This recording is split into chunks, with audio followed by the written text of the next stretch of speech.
Elle ne porte même pas de corset. Eh ben ça alors. Veuillez pousser toutes les tables sur les côtés et vous asseoir par terre. Ce changement soudain m'a rempli d'une excitation que je n'avais jamais ressentie auparavant. L'école était enfin devenue exactement comme je l'avais toujours rêvé. Puis l'enseignante s'est assise parmi les élèves et elle a annoncé les règles des présentations du jour. Je veux que vous me donniez 2 mots qui vous correspondent en utilisant la première lettre de votre prénom et de votre nom. Elle a commencé par montrer l'exemple, en la regardant, avec son attitude et son énergie. J'ai eu l'impression d'avoir enfin trouvé quelqu'un comme moi dans ce monde. J'ai même eu envie de m'approcher d'elle. Puis les élèves ont commencé leur présentation un par un. Romantique, gentille. Ruby Gélis. Oui, excellent. Ruby est amoureuse de Gilbert Blythe. J'étais pressée de montrer à la prof que je connaissais bien la classe. J'ai discrètement révélé certains secrets de mes camarades. Jusqu'au moment où Priscilla a pris la parole, pragmatique et audacieuse, quitté notre ancienne enseignant à l'hôtel. Peut-être souhaites-tu partager cela avec toute la classe? Ça n'a rien de secret que Prissy était fiancée à notre ancien professeur.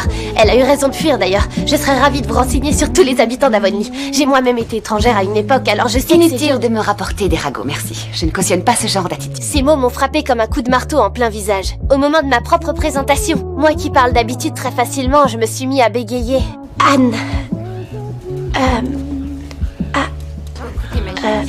Tu pourras réessayer plus tard. Viens donc me voir après l'école. Moody Spurgeon?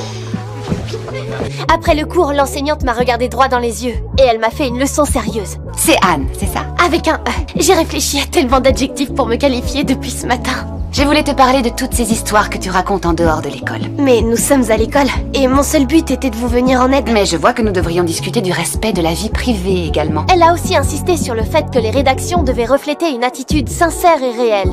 Inutile de faire trop long, mais il faut que ce soit profond. Sur le chemin du retour, mon esprit était complètement rempli de regrets et de culpabilité. Je suis détestable, j'ai fait très mauvaise impression auprès de la charmante mademoiselle Stacy. Tu as raison. Tout ce que j'ai dit était maladroit.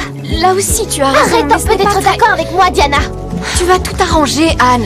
Je suis certaine que ta rédaction sera brillante et qu'elle résoudra tout. Gilbert n'a pas intérêt à me distancer. Tout ça parce que cet idiot a déjà trouvé sa vocation. Entends ce que je dis, Diana, j'écrirai la meilleure rédaction du monde.